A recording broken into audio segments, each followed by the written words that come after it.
مرضیه حامدی 20 ساله یکی از زنانی است که سال گذشته با آمدن طالبان به سر قدرت از کشور فرار کرد.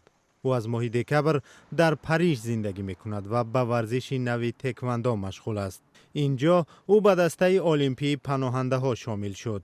تیم مذکور را کمیته بین المللی المپی با نشان پشتیبانی از پناهنده ها تأسیس داده است.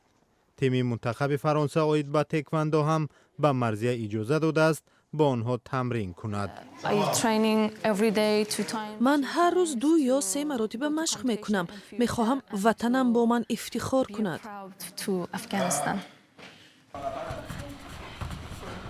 او در عائله افغان‌ها در ایران به دنیا آمده است.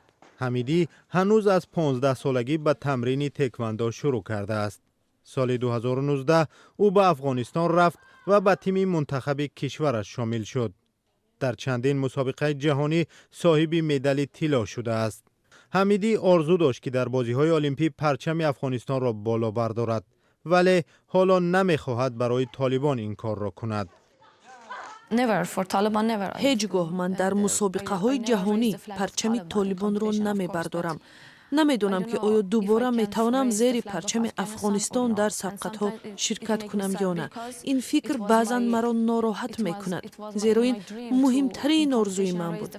می خواستم به جهانیان نشان دهم که زن افغان می تواند هر کاری را که دلش می خواهد اجرا کند. این دختری ورزشگری افغان نمیخواهد که جامعه جهانی طالبان را اعتراف کنند. و میگوید تا زمانی که این گروه افغانستان را زیر دست دارد، او به وطنش بر نمیگردد.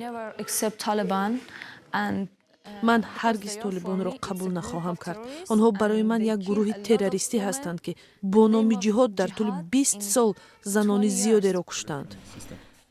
حمیدی تصمیم دارد تمرین را ادامه دهد و از سبقت جهانی با غالبیت برگردد. اگر موفق شد، این پیروزی او چون یک عضو تیم المپی پناهنده ها به هم تقدیرانش بخشیده می شود.